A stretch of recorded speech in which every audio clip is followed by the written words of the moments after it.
Tak ja vychádzam z toho, že každý človek, ktorý má možnosť, či už vo firme alebo sám, zarobiť nejaké peniaze, tak mal by časť z nich podľa svojich možností venovať proste na nejaké verejnoprospešné aktivity. S tým, že samozrejme jeden z veľmi dôležitých faktorov, ktorý rozhoduje, je miesto, kde žije, čiže jedna z tých možností popri zdravotníctve, školstve a tak ďalej, je to dať takému širšej perspektíve, to znamená tej komunite. Revia je nadácia, ktorá pôsobí v Malokarpatskom regióne.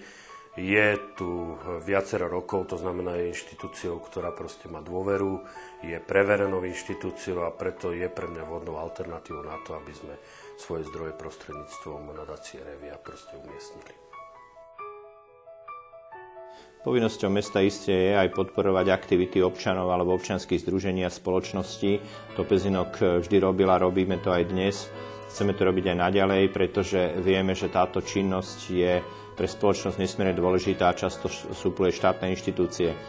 Na druhej strane spolupráca s Reviou, dlhoročná spolupráca s Reviou vlastne od začiatku je, myslím si, že dobrá a Revia je zárukou, že peniaze, ktoré aj mesto investuje, alebo ktokoľvek z nás investuje, že naozaj skončia v tých správnych rukách, teda v rukách tých, ktorí tú podporu potrebujú. V čase, keď sme sa rozhodli byť aktívni v regiónoch formou rôznej podpory, tak sme sa zamerali na subjekty s jasnou, transparentnou a dlhodobou stratégiou. V tomto kontexte sme si vytipovali partnerov, ktorí sa zameriavajú najmä na pomoc ľuďom, ich komunite, s tým, že táto pomoc je zároveň aj viditeľná nad rámec samotného regiónu. V prípade nadácie Revia nám skúsenosti ukazujú, že sme si vyberali dobre. Je to tým ľudí, ktorý vie, čo chce, má jasné ciele, vie, ako ich dosiahnuť a hlavne vie tieto záležitosti náležite odkomunikovať. Tatra banka spolupracuje s nadáciou Revia už dlhšie obdobie a naše skúsenosti len potvrdzujú, že táto spolupráca je plodná a prináša efektívnu a želateľnú pomoc tam, kde je potrebná. Tak ako firma, ako chceme pomáhať tým slabším, ako teda chceme im vytvoriť podmienky, aby aj ich sny a ich ciele sa naplnili. A keďže si myslíme, že my také podmienky máme a v niektorých veciach sa vieme aj uskromniť, tak chceme im pomôcť. A ako fyzická osoba robím to preto, že je to dané asi aj výchovou a aj povahou mojej osoby, že keď môžem, tak rada pomôžem.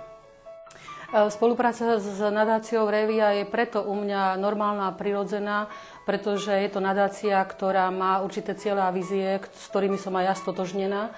Zabezpečuje rozvoj svojho ako teda kraja prostredníctvom svojich projektov, ktoré má a chcem k tomu prispieť aj ja. Každý z nás, kto má verejnú prospešnosť v srdci a vôbec je ako si činný v živote, tak rád podporí toho, kto je verejne prospešný.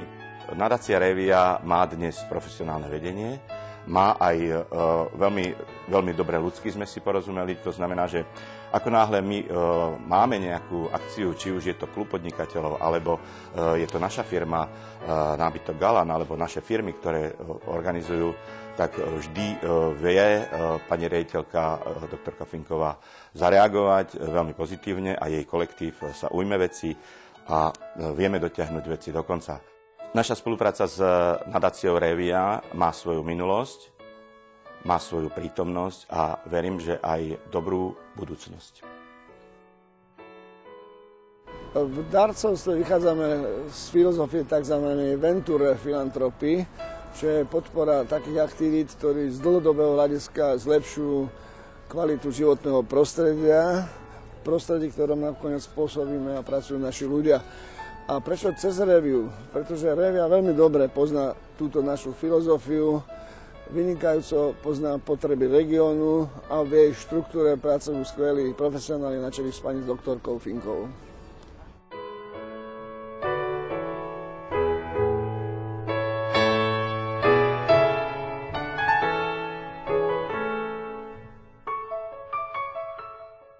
Môj osobný aj pracovný život sprevádza pomerne veľa snov a splniť si sen znamená nájsť na ňo priateľov, financie, nápady a podobne. A preto si myslím, že je dôležité podporovať verejnoprospešnú činnosť, pretože tak sa vlastne dajú dokopy ľudia, ktorí si môžu navzájom pomôcť a môžu si splniť sny. A prečo práve Revia? Pôsobí v regióne už niekoľko rokov. Je z môjho pohľadu veľmi transparentná. Poznám ľudí, ktorí tam robia od samého začiatku a poznám výsledky ich práce. Preto si myslím, že je dobré, že tu sú a je dobré, že ich môžeme podporiť.